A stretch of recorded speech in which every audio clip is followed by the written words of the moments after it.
noite.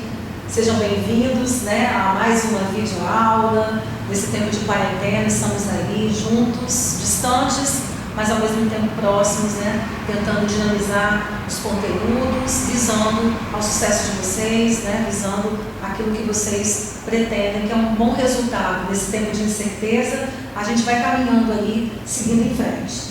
Bem, pessoal, na aula de redação de hoje, nós vamos trabalhar um tema voltado dentro do âmbito da saúde. Na semana passada, a gente fez uma live também no Pentágono, houve algumas perguntas referentes à questão da saúde, e sim, né, o tema da saúde, a palavra saúde, torna-se bastante pertinente nesse tempo de 2020. Já era pertinente, porque no histórico do Enem, nunca a saúde foi, digamos, né, não preocupação, mas nunca foi campo para o Enem. Então, desde o ano passado, desde 2015, 2014, já havia uma espera, uma certa expectativa em relação a algum tema dentro do campo da saúde. E este ano, né, neste ano de 2020 em especial, por conta da pandemia, nós temos a questão das epidemias, torna-se bastante latente, sim, né? Se você perguntar assim, professora Poliana, professor Wanderson, pode cair um tema voltado ao coronavírus, a Covid-19? Eu respondo que não, ou seja, não a palavra propriamente dita, mas o Enem ele vai criar referências, ou seja, a partir desse problema. Então, os efeitos, por exemplo, da automedicação não tem a ver com a Covid-19, mas tem a ver com a saúde. Então, digamos assim, que existem temas que estão em torno do coronavírus, tá? Que não é o caso da automedicação. Só para responder, às vezes, quem para para perguntar, né? O tema do coronavírus pode cair esse ano. Não necessariamente a palavra-chave, mas ideias ou proporções que se tornam abrangentes a partir deste problema, que é típico do Enem, ok? Vamos lá, o tema de hoje, os desafios da automedicação. Vou colocar aqui no quadro para vocês. Então, os desafios, a palavra desafio sempre, né, bem explorado em recortes temáticos do Enem. Os desafios da automedicação na sociedade brasileira, tá? Vou colocar aqui, só automedicação. Então, beleza, a palavra desafio, automedicação, a gente já entende como um problema, é perceptível esse problema. Primeira pergunta que nós temos que fazer é: quais são os efeitos? Por que automedicar-se? Por que auto-se medicar é um problema, torna-se um problema? Existem vários problemas em torno disso. O primeiro talvez seja uma questão, um aspecto cultural, ou seja, como que dentro do nosso histórico é muito comum resolvermos, tentarmos atenuar problemas e adversidades comprando um remédio. Quem nunca se viu pegando uma receita ou uma indicação que deu certo com a tia, que deu certo com a amiga, com o amigo, com o pai, com a mãe, ou muitas vezes as próprias prescrições do médico tornam-se, né, multiplicam-se na mão da sociedade. Então a automedicação, ela existe no Brasil, não só no Brasil. Então é um problema que perpassa o mundo inteiro, é um problema mundial, de ordem mundial. É claro, é óbvio que em cada sociedade existem características, né, peculiares. No Brasil, nós temos um dado importante que é 77% todo o problema de intoxicação que chega até os hospitais, os pronto-socorros, por exemplo, advém da automedicação. Quem disse isso, Poliana? Quem disse foi o Conselho Federal das Farmácias.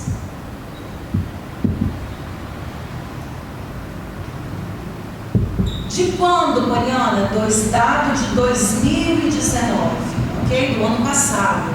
Então a gente tem aqui um dado que corrobora, que comprova que 77% de todos os problemas de intoxicação que chegam aos pronto-socorros são advindos, decorrem da automedicação. Ou seja, é um dado que vem corroborar, que vem reiterar, que vem ratificar essa questão da automedicação no Brasil. Então, falei da questão cultural. Bom, então os dados comprovam.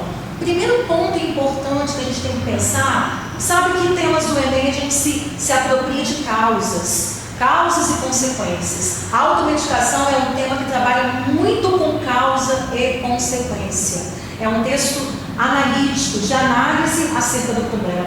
Primeiro ponto importante para se pensar: precariedade do Sistema Único de Saúde, ou a precarização do Sistema Único de Saúde. É o primeiro aspecto. Por que a precariedade? E aí a gente vai ampliar, a gente tenta desenvolver essa ideia dentro do contexto brasileiro. Bem, a gente tem, pensemos no cotidiano de um cidadão que passa mal, né? Estou com uma frequente dor de cabeça, e essa dor de cabeça, tomou Doril, a dor sumiu, depois de falar as propagandas. Então veja, eu vou lá, faço uma automedicação. Um remédio que eu tenho fácil acesso, que eu consigo comprar sem prescrição médica, e eu vou. Passam-se algumas semanas, aquela dor de cabeça continua, permanece, se perpetua, e eu sei que eu preciso fazer um exame ou buscar um especialista. No caso, o neurologista seria ideal. Beleza, Sistema Único de Saúde. Eu vou primeiro ao clínico geral. Depois do clínico geral, primeiro eu tento marcar. Vou ser atendida pelo clínico geral. Depois do clínico geral, vai me encaminhar para um especialista, provavelmente um neurologista. Depois desse especialista, ele vai solicitar provavelmente exames, uma possível ressonância, tomografia, raio-x. Faço todos os exames solicitados para retornar a esse especialista e identificar a real causa dessa dor de cabeça. Talvez seja apenas um estresse, enfim, mas a ideia, de acordo com o Conselho Nacional de Medicina, que todos os problemas, né, que ocorrem, todas as diversidades que ocorrem referente à saúde, quem tem propriedade sobre isso é o médico. Então veja, esse fator tempo, então coloco como primeiro ponto aqui, né? Primeira causa, precariedade do SUS. E essa precariedade vai ser desenvolvida na questão da demora, do fator tempo, relacionado ao fator burocrático, a falta de acesso às consultas, a falta de acesso a esse profissional chamado médico. Então tudo isso, todas essas esse é o tópico frasal, né? A gente já pensa eu já tenho um elemento X, um elemento chave para o meu primeiro parágrafo de desenvolvimento, que satisfaz o que a gente chama de consistência argumentativa. Então esse é o tópico frasal: precariedade do Sistema Único de Saúde, que está imbricado com a ideia da dificuldade, não é a falta de acesso, a gente não pode falar falta de acesso, a dificuldade que muitos cidadãos, nem todos, tá? Cuidado com a generalização, a dificuldade que muitos indivíduos ou muitos cidadãos têm, a dificuldade de acesso às consultas, ou à marcação de consultas, ou ao médico, enfim. Então a gente tem essa ideia. E, consequentemente, olha só, nós vamos trabalhar duas ideias, dois tópicos, tópico 1 e tópico 2, que podem ser desenvolvidos em um único parágrafo, que é o primeiro parágrafo de desenvolvimento. Lembrando, tá, pessoal? A gente está falando aqui do desenvolvimento, a introdução está aqui, já foi.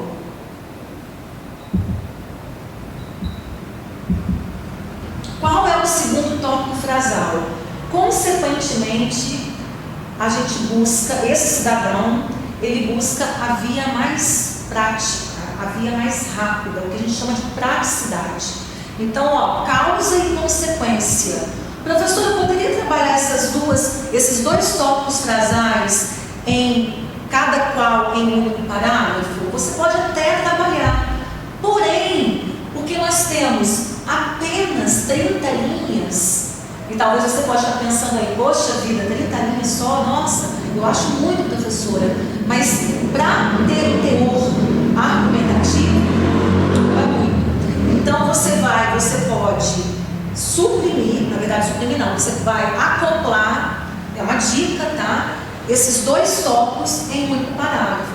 trabalha a ideia de causa e consequência, uma vez que, ou por conseguinte, ou consequentemente, esse indivíduo busca a via mais prática, o acesso mais rápido, que é automedicar-se. Porque o cotidiano, e aí desenvolvendo isso, a ideia do fator do cotidiano, o fator da pressa do cotidiano, as tarefas dinâmicas que acontecem em torno desse dia a dia, e por isso a gente volta àquela questão cultural. Ou seja, quem nunca ouviu, quem nunca pediu conselho, ou quem nunca pediu um comprimido de dor de cabeça, é um colega. Depois a gente fala das campanhas publicitárias, que é um dos tópicos trazais também, que vão ratificar esse problema, que acaba sendo, reiterando esse problema, que é um problema de causa e consequência. Então aqui a gente tem esses dois tópicos trazais. Nós temos também como terceira causa, então aqui, ó, só para retomar, dificuldade de acesso aos médicos, a marcação de consultas, a burocratização, a precariedade do sistema único de saúde, faz com que esse indivíduo ele busque a via mais prática, mesmo não tendo certeza se aquela medicação vai trazer consequências positivas ou nocivas. Pode dar certo, mas pode também dar errado, ou seja, é jogar com esse dinamismo da incerteza, ok? Vamos lá, outro tópico frasal, terceiro, falta de informação qualificada sobre os riscos da automedicação. Não fale, não aborde a questão da falta de informação. Temos muitas informações, sempre eu falo isso, temos muitas, variadas, grande quantidade. Nós estamos falando aqui da falta de informação qualificada. Sobre o quê? Sobre as consequências da automedicação. Ou seja, uma divulgação mais precisa, mais dinâmica, uma divulgação mais didática, uma divulgação que dê exemplos de problemas que decorrem da automedicação. Um dado, por exemplo, pessoas que obtiveram gastrites, úlceras a partir da automedicação, do uso constante de um mesmo medicamento que traz efeitos colaterais fortíssimos, gravíssimos. Então, propagandas que vão reiterar a mole envenenadora tanto bate até que fura. Ou seja, não estamos falando também que não tem propaganda. Existem propagandas, mas essa falta de propaganda qualificada sobre essas consequências, vale lembrar sobre as consequências. Mesmo que esse indivíduo ele passe por uma automedicação que acabou trazendo benefícios, pode ser que uma hora, né? Pode ser que uma criança, pode ser que um pai, pode ser que uma avó, o mesmo medicamento para um não deu certo. Então, divulgar, potencializar essas informações nos meios de comunicação de maior abrangência populacional. Também as escolas, as instituições escolares, as escolas trabalharem com afinco, né? Com presteza bastante essas informações. Então a gente está aqui, e aí dentro desse terceiro tópico, a gente também vai trabalhar essa ideia, ó, 3, 4 e 5. Dá para a gente trabalhar 3 ideias em um mesmo parágrafo. Como assim, professora? Nós acabamos de falar sobre a questão da falta de publicidade, propaganda especializada ou qualificada sobre as consequências, sobre os riscos da automedicação, principalmente nos veículos de maior abrangência. Paradoxalmente, a gente pode trabalhar um mecanismo de coesão aqui. Eu desenvolvo essa ideia e eu posso usar paradoxalmente ou contraditoriamente. Nós temos a facilidade do acesso à informação. Então, olha que interessante. Eu tenho uma falta de propaganda específica, mas, porém, no entanto, todavia, ou paradoxalmente, eu tenho uma facilidade no acesso às informações. Nós temos a era da informação, uma informação que vem sempre dinamizada e potencializada pelos mecanismos digitais, ou seja, como que a internet hoje, ela tem potencializado as informações. Então, ao mesmo tempo que eu tenho essa falta de propaganda, e eu estou falando do governo, que quem vai criar propaganda não é coreana, vai ser o governo junto com a escola, o Ministério da Saúde junto ao Ministério da Educação, por exemplo, eu tenho o acesso desse indivíduo, desse cidadão, que dentro da sua casa, dentro do seu dinamismo cotidiano, ele tem acesso rápido e quase que restrito sobre as informações acerca das doenças. Aí a gente para pensar, por exemplo, em situações em que o indivíduo está com alguma dor, algum problema, e ele pesquisa na internet. Ah, professora, mas poxa, a internet é só saber filtrar e pesquisar, você vai encontrar vários especialistas falando sobre. Tudo bem, então é justamente aí uma das causas, pode ser que dê certo, como a gente falou, mas são os riscos, se apropriar de uma automedicação em detrimento da certeza se vai dar certo ou não. Por isso que é uma questão cultural. Então aqui a gente tem um outro fator que é a questão do acesso, a facilidade que o indivíduo tem sobre as receitas, exames, prescrições médicas, informações acerca de doenças. Ah, tem aqui alguém falando que tomou tal quantidade. E aí muitas vezes, olha que interessante a gente pensar também que a automedicação não é simplesmente a facilidade que as farmácias têm. Eu vou comprar um remédio que não tem restrição médica, né? Restrição do Conselho Nacional de Medicina, ou seja, precisa da receita médica. Às vezes uma pessoa usa uma receita que deu certo com um amigo, naquele remédio, quando a pessoa estava assim, então, ou usa a receita que vamos lá, um exemplo. Estou usando, estava com um problema e busquei um especialista e ele pediu para fazer o uso de um remédio à base de corticoide. Eu vou fazer uso durante 10 dias, suponha. Ele falou assim, 10 dias, após 15 dias, retorna ao consultório para a gente averiguar, avaliar o seu quadro. Tomei esses 10 dias, de nada valeu. Muitas pessoas vão fazer o quê? Vou repetir a dose. Vamos lá, mais 10 dias. E aí olha o corticoide. A corticoide tem um alto índice de intoxicação. É um dos medicamentos, né, uma das composições que mais trazem intoxicação. Então, às vezes, o próprio indivíduo, nós, comigo também, a gente pega aquela receita, a gente julga que pode potencializar. E aí a internet, como a gente está falando da questão do acesso à informação, muitas vezes as opiniões de pessoas lá, aumenta a dose, eu fiz isso, deu certo. O médico pede para tomar uma vez ao dia, toma 2 vezes. Então são informações que vêm de todas as ordens, de todas as pessoas que não têm especialidade e acabam se tornando verdade para muitos indivíduos.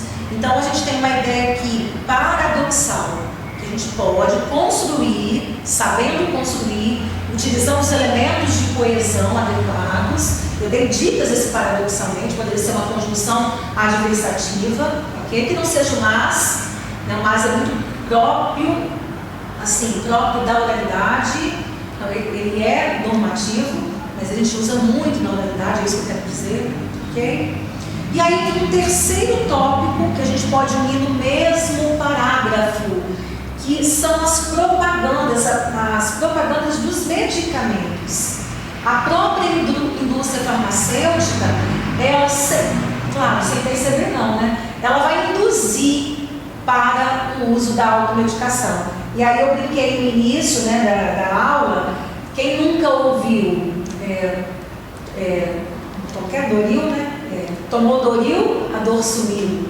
Então são propagandas, muitas vezes frases de efeito, que é típico de propagandas, né? A propaganda, ela traz consigo uma frase para impactar, para persuadir, para convencer, para ficar ali, né, martelando.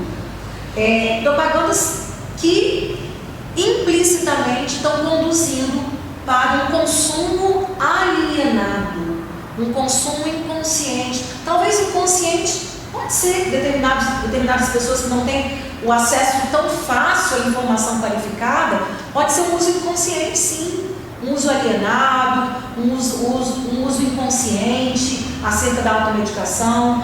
E aí eu me lembro muito das propagandas de cerveja. Tem lá aquela propaganda toda linda, né?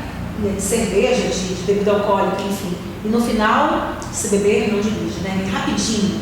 A gente lembra lá da propaganda de tal medicação, ao final, se as dores persistirem, procure o médico. Se persistirem as dores, procure o médico, hein? Meio que muito rápido. Então, a própria indústria farmacêutica, muitas vezes, conduz para esses medicamentos que não precisam das prescrições do médico. E aí levando a quê? Qual a consequência? O consumo alienado, o consumo inconsciente. Professora, você falou 3 tópicos casais agora que podem ser sintetizados, digamos assim, desenvolvidos em um único parágrafo. Você pode estar se perguntando assim, posso criar o desenvolvimento para 3 parágrafos? A nossa ideia é preferível 2 parágrafos com fortes argumentos, e aí, claro, a gente está unindo tópicos casais.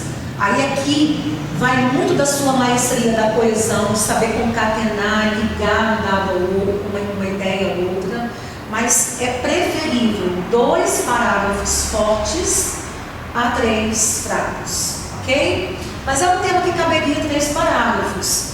Mas pense assim, olha, cada parágrafo vai ter cerca de 8 linhas, 8 a 9, vou colocar aqui 8, 16 linhas só de desenvolvimento, 16 a 17 linhas de desenvolvimento, e aí são 30 linhas, você vai lá 5 linhas para a introdução e as demais para a conclusão.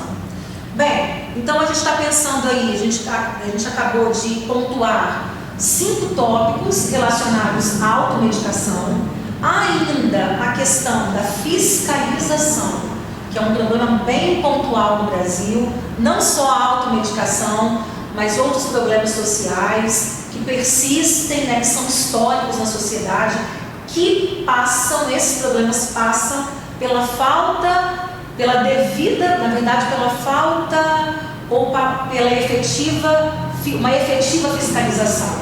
A fiscalização acontece, existem órgãos para isso, os órgãos competentes, fiscalizadores, porém, sempre vai faltar alguma coisa, por isso a gente falou efetiva. Então, muitas vezes, você tem aí o dinamismo de uma secretaria municipal da saúde, ou um decreto que sai durante um mês, uma semana, 15 dias, vai todos aqueles agentes da saúde fiscalizar as farmácias, pedir a compatibilidade do número de receitas com o número de vendas de remédios que precisam de prescrições. Muitas farmácias são fechadas, autuadas, só que não é algo que não traz uma frequência. Esse é o grande problema. A fiscalização, ela existe. E aí a gente pensa sempre no seguinte: como que a gente resolve o problema da fiscalização? Quando a gente envolve dinheiro, quando o cidadão tem que colocar a mão no bolso. Por isso que a gente fala aqui, a questão do problema da falta de fiscalização, devido à falta de fiscalização nas farmácias, e aí quando o farmacêutico, o dono da farmácia, o proprietário, enfim, ele é autuado e recebe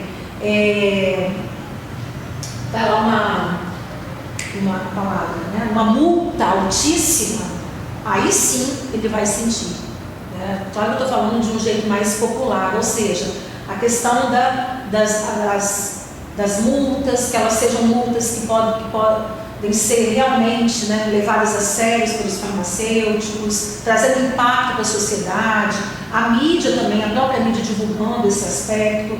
Então, fatores culturais, isso tudo, na verdade, vai reiterar para a questão de um fator que é cultural, a questão da automedicação.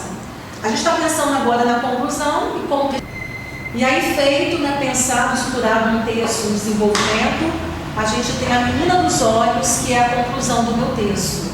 E aí quando a gente fala menina dos olhos, quando a gente lembra da estrutura textual, eu lembro da conclusão, que uma característica fundamental do Enem é a proposta de intervenção. A gente costuma dizer que a proposta de intervenção, o último parágrafo, é o parágrafo, na verdade a competência 5, que aborda um único parágrafo, que é o último.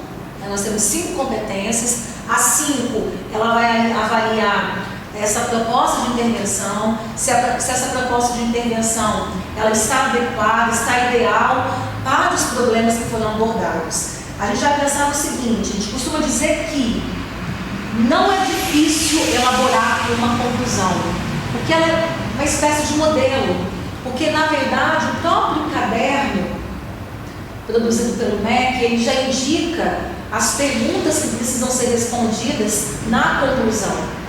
Quem vai fazer, ou seja, quem vai fazer para resolver isso daqui, o que será feito para resolver, como, né, de que maneira e a fim de quê, para quê. Então são perguntas, nenhuma dessas perguntas pode deixar de ser respondida. E aí você pergunta assim, professora, pode ser apenas uma proposta de intervenção? Pode. Antes nós não tínhamos. Há alunos, e eu, por exemplo, eu gosto de uma conclusão, quando eu estou corrigindo um texto, eu gosto de corrigir uma conclusão bem detalhada, que procure resolver ou atenuar ou minimizar ou mitigar os problemas que foram abordados no desenvolvimento. Só que não necessariamente, a gente pode criar apenas uma proposta geral, né, ou uma proposta que consiga passar, que eu acho muito difícil, mas é possível, ok? É possível. Se a gente pegar os textos, modelo do Enem, textos que tiraram a nota 1000, a gente vai ver algumas propostas de intervenção que trabalharam com uma única proposta, bem detalhada, ou uma única o que fazer, mas com 2 agentes, ampliando os 2 agentes, colocando 3 agentes. E lembre-se, o detalhamento é algo muito forte na conclusão. Como vai fazer isso? De que maneira? Pense assim, eu tenho que dar ideia, eu tenho que fazer com que o meu corretor, ele imagine a situação. Olha, o Ministério, vamos lá, eu tenho um problema aqui que vai ser resolvido através, vamos pegar esse segundo problema, o governo. Então tem um problema estatal, é um problema que o governo vai dar conta, não é a sociedade, é o governo.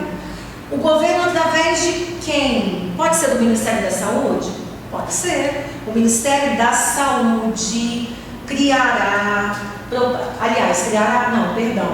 potencializará, vai ampliará, ou deve ampliar, é preciso que o Ministério da Saúde amplie as propagandas direcionadas para a automedicação.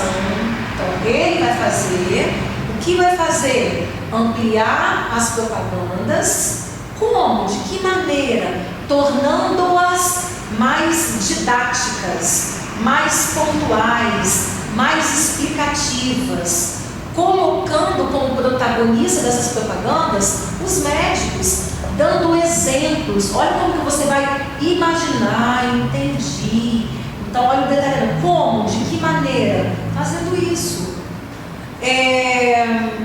Para que, a fim de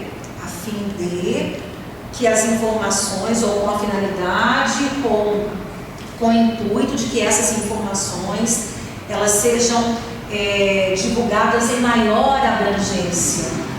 E, além disso, você pode colocar esse próprio Ministério da Saúde, em parceria com o Ministério da Educação,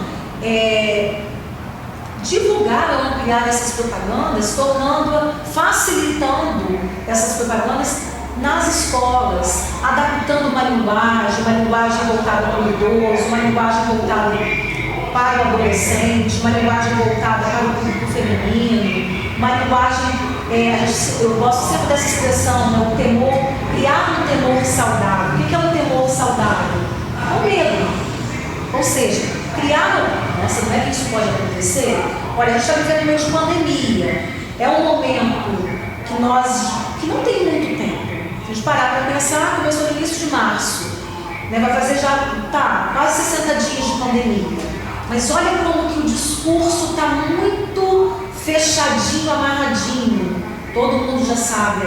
As crianças que estão tendo aulas remotas, aulas em casa, vocês, álcool gel, uso de máscara, não pode apertar a mão, não pode abraçar, evitar aglomerações. Se eu for à rua, só em extrema necessidade, farmácia, supermercado, padaria. Se eu for com aquela roupa à rua, tiro, tem que lavar. Então todas essas precauções, as prevenções, estão sendo tão trabalhadas, tão massificadas, que em menos de 60 dias nós estamos com um discurso pronto. É isso daí. Intensificar a propaganda é nesse sentido. É todo mundo falando a mesma coisa, divulgando, ok? Então é um ponto importante. Essa questão da precariedade do sistema único de saúde, nós temos várias maneiras de amenizar esse problema. Primeiro aspecto é saber gerenciar as verbas, direcionar as verbas. Outro aspecto importante é a questão dos médicos. A quantidade de médicos que em muitos lugares faltam no país. Né? Nós já falamos da dificuldade da marcação de consultas, então tem a ver com a quantidade de médicos. Professora, não faltam médicos no país? Faltam. Não faltam em determinadas regiões. Se a gente parar para pensar, região sul, sudeste e centro-oeste, não tem tanta falta, não é gritante. Mas você pega a região nordeste e a região norte, faltam médicos. Aí entra uma questão também de abrangência, né? Da questão territorial, do tamanho do Brasil, talvez ampliar concursos públicos para os médicos que estão se formando, estudantes que estão concluindo medicina, criar alternativas ou a questão das verbas voltadas para a saúde, né? Voltadas para se tornar, ter mais foco. Então, são questões que a gente pode trabalhar na conclusão, ok? Olha, na próxima aula, ainda sobre o tema da automedicação, nós vamos analisar um texto.